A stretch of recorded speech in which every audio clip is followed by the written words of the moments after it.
Where are the women in Malayalam cinema? Where are they? Where are they hiding? Are they in the that's not the right joke to do. This is an article that came out by the Hindu titled "Where Are the Women in Malayalam Cinema?" I've not read through it, so we'll do that together here and see what is the argument they are presenting, and let's try to understand the argument and see if it's really valid or not. Just to point out, this video is not to target this argument or the person who has written this. No hate against them. They just pointed their opinion. We'll go through that opinion and put up our opinion on it. That's how a debate works. So here is the article. So tagline says this recent trend of women being invisibilized in Malayalam cinema is seen as kind of reversal after a decade of several films having strong women characters. Invisibilized. Okay, strong use of word. Okay, let's read through it. Stills from these films, Malayalam cinema arguably going through one of its best phases as far as box office performance concerned. Some of the recent hits have faced criticism for either complete absence of women in the lack of substantial characters for the few women who got some screen space. Alright, start with the sixth issue of Kerala. That's actually really good, what I remember from my childhood. However, looking at some of the more popular films in Malayalam today, one cannot be blamed for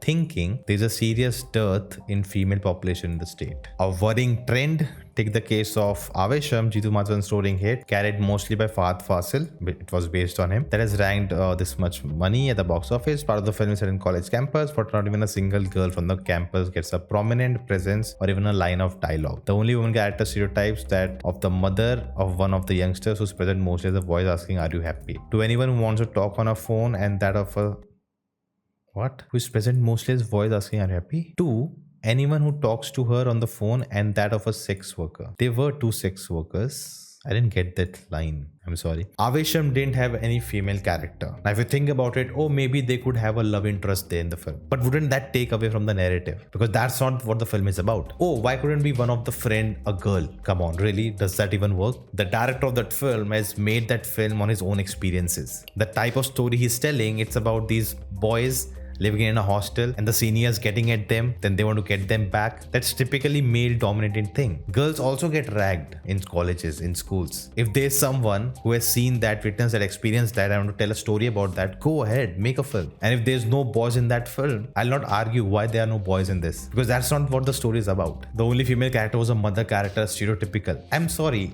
she's actually a big part of the plot. A mother figure's absence is causing a lot of things happening in the story. Her involvement at a major point in the film changes the outcome of what's going to happen. She's very important part of that narrative. And even the sex worker characters we had in the film, I would argue that the way they were depicted is actually breaking the norms of how they are shown in films. They are never sexualized. They're not given certain clothes. Even the sequence we get, which is played out for humor, they are not put down. And actually they are the ones having a voice over Farfal's character who's so powerful. They're making fun of him in front of him. The three boys, because they're shit scared, go to her, "Please stay with us tonight." That's actually something new and refreshing, a different portrayal of them. In the case of Malayalam from India, another recent release, Anvasara Ranjan, one of the more promising young actors in the industry, occupies prominent space in the poster, but all she gets in the film is a cameo role stretching barely 10 minutes. That's true, I'll agree. That too, a role without any consequence of the film's narrative. That's true. The only other woman who get even noticeable role is Manju Pillai as the protagonist's mother. Kalyani Priyadarshan and Neeta Pillai get similarly inconsequential roles in which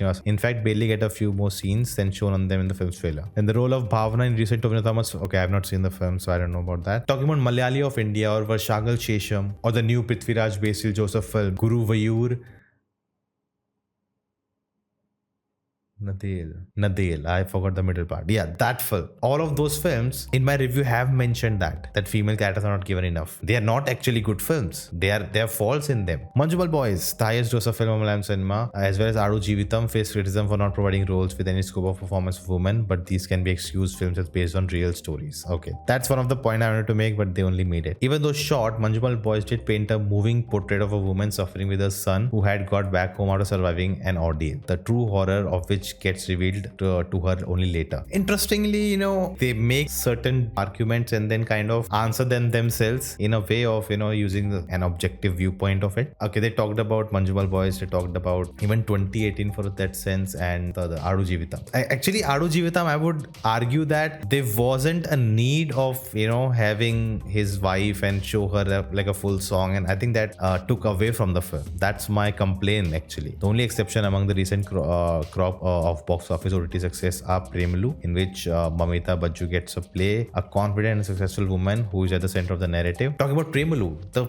way the female characters are represented, it's very different, it's very unique, it's refreshing. They are leading their lives on their own terms. There's a female character who's already engaged, but she's happy that another guy also likes her. That's a thing I don't remember seeing in a film. Atam, one of the best films of the year, I agree. When it Sareen Shihab gets a role of Lifetime, and Nero, in which Annaswara has a role of equivalent to Mohanlal's. So they've basically taken, all the recent releases and try to point out and see if their argument is valid or not. That makes sense. A sudden invisibilization. Okay, this I think we read before only. Mention of 22 female Kottayam, The Great Indian Kitchen, Dhoni Mulak Shaksham, and Take Off. I've seen most of them except this one. Even in films where women were not protagonists, they did memorable roles like Machada Prakaram, okay, Kamati Padam. Seen in the context, the arrival of such large number of mainstream films one after the other with not even a single woman character who would leave an impression is bound to raise eyebrows. Although it's clear that there is no evil machine working in the background to ensure such scenario, a point I would have made. The fact that so many filmmakers would think the women characters are dispensable points to a problem. See, in an idealistic world, I believe art cannot be a democratic process. You cannot make films thinking, do I have a female representation, this representation, this representation. That's not how you make films. I'm being brutally honest. That's ideally, when you're making a film, it's all about a director's vision, and whatever it takes to get that vision, that's what they will do. If it requires a female voice, a female protagonist, or a character, it will be there. If it doesn't require it, and if you force fit it, it will never work. And for that vision, whoever they think is the right choice, they'll give them the right desired result. They will get them on board as the crew members. If the cinematography they want, they think that this female cinematographer can do better, they'll go for them. But if they think the male guy can do better job because of the kind of work they have done, they'll go for that. You cannot say that in my films I will have the crew members, the DOPs, half of them men, half of them women. That's not how it really works. You want to get the right person for the right job. In the past, there are many times where there have been female characters in a film and they are not represented well, and there have been complaints how women characters are not portrayed very badly, in a bad light. They're not given character, they're just there for the sake of it. And when that is not happening, again there's a complaint that there are not enough women characters. And also there's an ideology of women telling women stories. Women can tell any stories, why just women stories? Some of the most iconic women characters have been written by men. Bringing this gender conflict in the creative process is not going to help anyone. But all of this was in an idealistic way, but we don't live in an idealistic world. That's also true. So making a point like this also makes sense. But I also feel this point is coming across where, there have been such a boom for Malayalam cinema, and there have been so many, great films in this year. But if you look through them, you don't really have, a female presence. That's what, leading them to, create this narrative that's the problem. As I mentioned, there's no evil machinery working in Kerala. Oh, we'll not give women any roles. We'll suppress them. That's not what's happening. It's a coincidence. It's a series of events like these films came out in certain way, which makes it look like, oh, women have been invisibilized, which is a word today is the first time I heard. However, a celebratory atmosphere when everyone's talking about the unprecedented box office success of films after film, it's not really conducive for this debate, as evident in the reactions to a few social media posts from women raising this point. The majority of the comment section under these posts were dismissive of such arguments, questioning the absence of women characters, while some were downright abusive. That's internet for you though.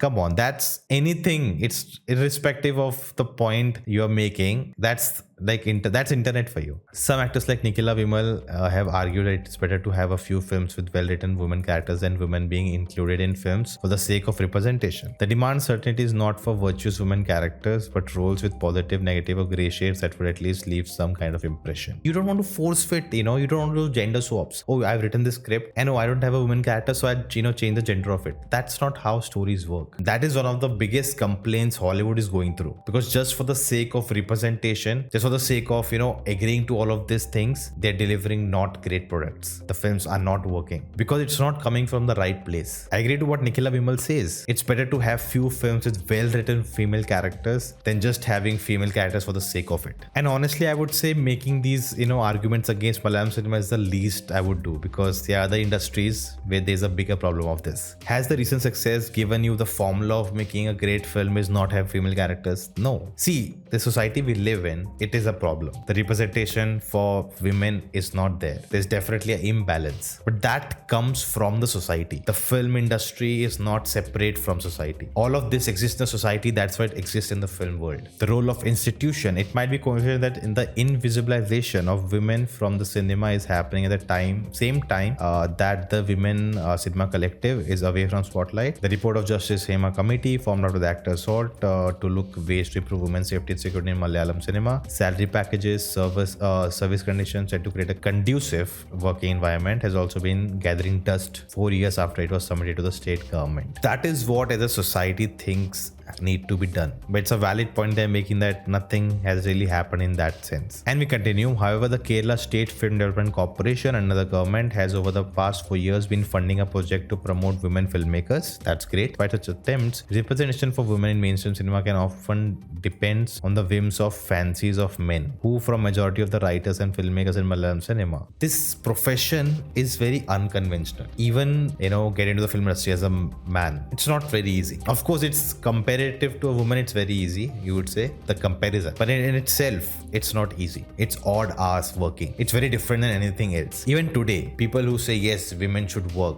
who can stop them? Most of them, if you take a survey, would say, yes, they can work, but only 9 to 5. They should be home before night. That's still a mindset. You're in a progressive world. You need women wanting to come and join the industry and make films. You cannot force it. And that will take a long time. It's not, one day every woman's like, I want to be a filmmaker. That's not how it works. There are so many factors in society against women on taking up such roles. There's parental pressure. There's marriage pressure. There's a biological pressure that you need to have kids by a certain age. The society pressure that you need to get married, you need to get, kids. That's your first responsibility. You have to take care of the house. That's your responsibility. That's been fed into for such a long time. So for that to break away, it's gonna take a longer time. And you cannot really blame anyone for this. It's a natural evolution that has to happen. Oh, the most powerful producers and directors are all male. They need to do something. They're also in the industry to tell stories they want to tell. You cannot demand people to stop your work and first focus on this thing. That should be a priority, nothing else. That's very unfair to ask for anyone. But as a whole, as a community, there has to be steps taken in the right direction. And I think that's what this article is going for. And because of this article, I made this video. Because of this article, this will be something talked about. Even Anupam Chopra asked Fahad Fasil about this. So when he's thinking that what has happened, why there are no female characters, there's something to pay attention to. Like, are we just really excluding them? Are they just, invisible to us? Are we not even seeing? Maybe there's scope in stories to have them, have a good female character also. Or maybe there's no scope. So,